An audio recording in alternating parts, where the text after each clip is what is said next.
काला साया यह कहानी है काली गांव, जो अपने आप में ही डर का प्रतीक था। लोग कहते थे कि यहाँ रात में कोई भी अकेले बाहर नहीं निकलता, क्योंकि यहाँ कुछ ऐसा था जिसे देखकर लोग कांप जाते थे। इस गांव के बारे में कई रहस्यमयी बातें मशहूर थीं। सबसे भयानक किस्सा था काले साये का, जो इस गांव के हर कोने में फैला हुआ था।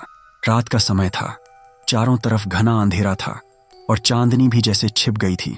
हवा में अजीब सी ठंडक थी और पेड़ों की सरसराहट से ऐसा महसूस हो रहा था मानो कोई छाया धीरे धीरे हरकत कर रही हो। गांव के लोग इस समय अपने अपने घरों में बंद थे, किसी को भी बाहर निकलने की हिम्मत नहीं थी।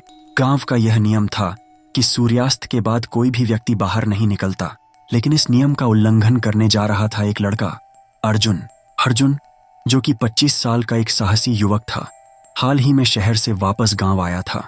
वह इस गांव के पुराने अंधविश्वासों और कहानियों पर विश्वास नहीं करता था। वह सोचता था कि यह सब बेवजह की बातें हैं और उसे खुद अपने गांव का वातावरण देखकर सब कुछ सामान्य ही लगा। एक रात अर्जुन को कुछ आवाजें सुनाई दी। उसे ऐसा लगा जैसे कोई उसे पुकार रहा हो। पहले तो उसने इसे अनसुना किया, लेकिन आवाजें लगातार तेज होती गईं। यह उसे उसके दादा दादी की पुरानी कहानियां याद दिलाने लगीं, जिसमें वह काले साये का जिक्र किया करते थे। लेकिन अर्जुन हंसते हुए अपने बिस्तर से उठा और बाहर निकलने का मन बना लिया। अर्जुन ने सोचा, अगर मैं देखूं कि यहाँ कुछ है या नहीं, तो इस गांव की डरावनी कहानियां खत्म हो जाएंगी। बिना किसी को बताए वह अपने घर से निकल पड़ा और गांव के पास के जंगल की ओर बढ़ने लगा। जंगल के रास्ते पर कदम रखते ही हवा और तेज हो गई। पेड़ों के पत्ते असामान्य रूप से झूमने लगे। चारों ओर सन्नाटा था, लेकिन अर्जुन को कहीं दूर से किसी की हंसी सुनाई दी।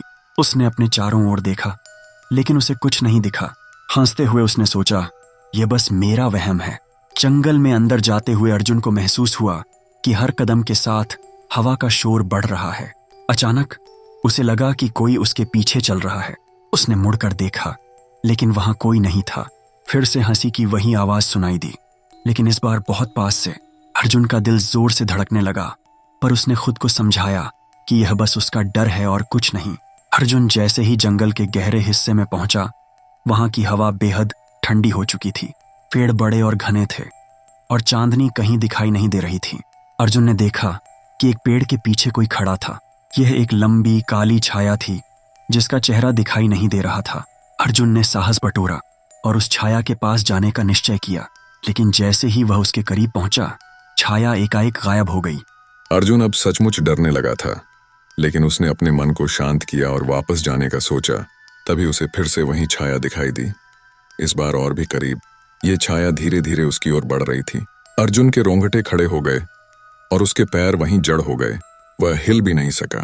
छाया ने अपना हाथ उसकी ओर बढ़ाया और अर्जुन को लगा कि उसके शरीर से सारी गर्मी निकलकर उस काले साये में समा रही है।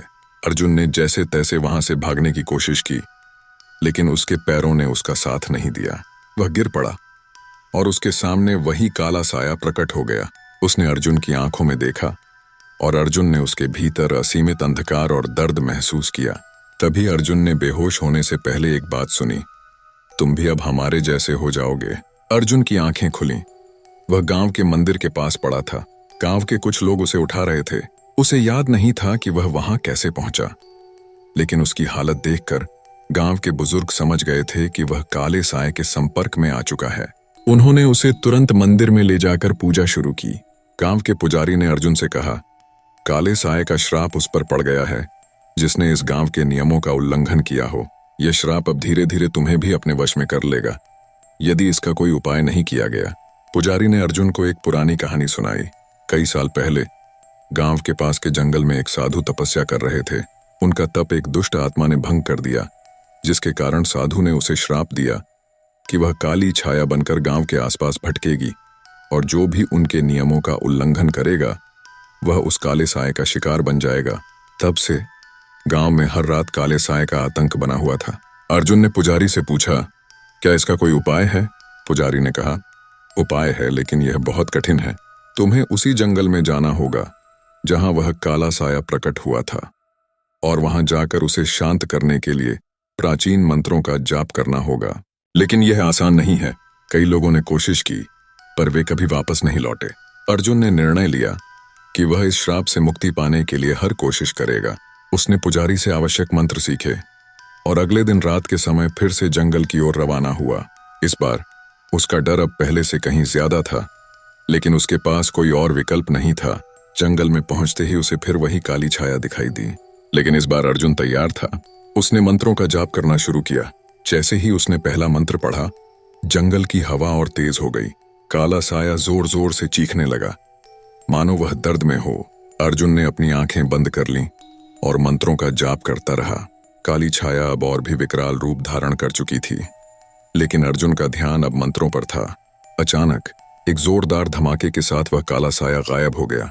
जंगल फिर से शांत हो गया और अर्जुन ने महसूस किया कि हवा अब सामान्य हो गई थी।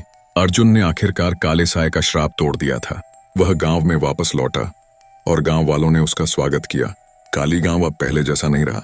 लोगों ने फिर से रात में बाहर निकलना शुरू कर दिया और गांव के चारों ओर का डर धीरे धीरे खत्म हो गया।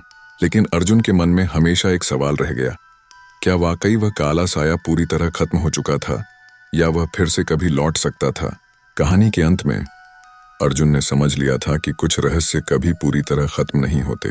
काले साए की छाया हमेशा उसके मन में बनी रही और उसे यकीन था कि यह सिर्फ शुरुआत थी।